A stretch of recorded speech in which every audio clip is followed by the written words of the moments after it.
Sur les Pays-Bas maintenant, avec notre correspondant permanent Valérie Le Rouge. Les Pays-Bas, c'est un pays où les prisons, vous le savez peut-être, n'ont plus tout à fait le même usage depuis quelque temps. Alors, dans celle dont Valérie va nous parler maintenant, on utilise un jeu de rôle. Alors, lequel et pourquoi? Bonjour Valérie.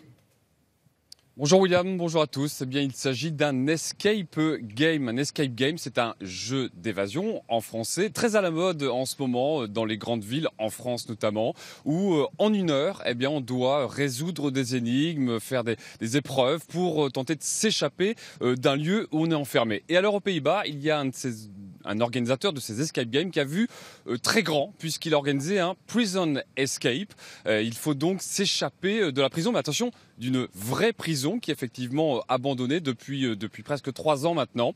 Alors il faut payer 75 € pour y participer, mais ça cartonne et vous allez le voir, hein, la société met de gros moyens, il y a des comédiens et évidemment un cadre bien oppressant comme il faut. Vous allez le voir dans ce reportage réalisé avec Antoine Moutot et Sylvain Winans. Une bande-annonce digne d'une super production. Un scénario à la Prison Break et un cadre plus vrai que nature pour ce jeu de rôle extraordinaire. Il se déroule ici, dans la véritable prison de Breda.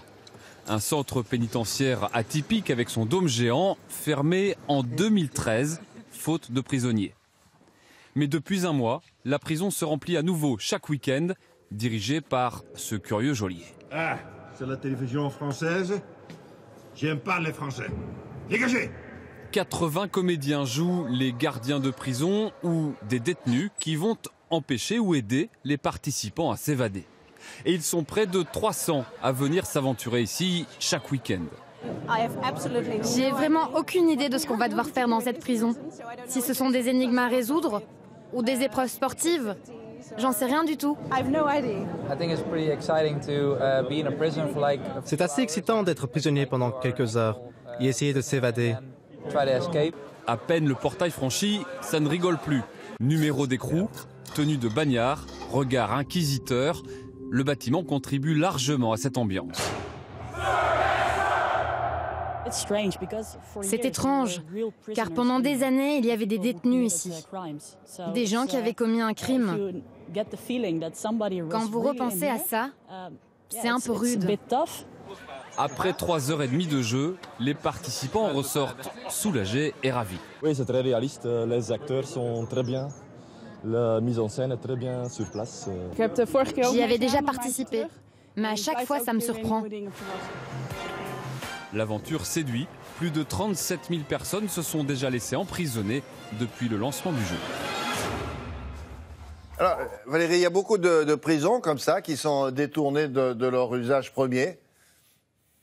Il y a 85 prisons aux Pays-Bas, dont 29 qui sont condamnées à la fermeture ou déjà fermées, faute de prisonniers. Alors d'abord parce que le taux de criminalité diminue régulièrement aux Pays-Bas. Ensuite parce que l'on incarcère peut-être moins qu'ailleurs, hein, on privilégie le bracelet électronique et les amendes. Également parce que les étrangers qui sont incarcérés souvent sont expulsés avant la fin de leur peine et de plus en plus tôt maintenant. Ouais. Alors il y a des prisons à vendre, il y en a qui ont été transformées provisoirement en tout cas en centre d'accueil d'urgence pour les migrants notamment, où évidemment les portes restent ouvertes. Et il y a même une prison qui était entièrement louée à un État voisin, à la Belgique en l'occurrence, où là les prisons débordent un peu. Ça a duré 6 ans, hein. Le bail vient de se terminer, si ça vous intéresse. C'est 40 millions d'euros l'année, gardien compris. Ah oui, on peut faire un hôtel, hein, ça peut être bien. Oui, c'est une ambiance particulière aussi, peut-être élargir un petit peu ou fusionner les cellules, mais ça peut être sympa.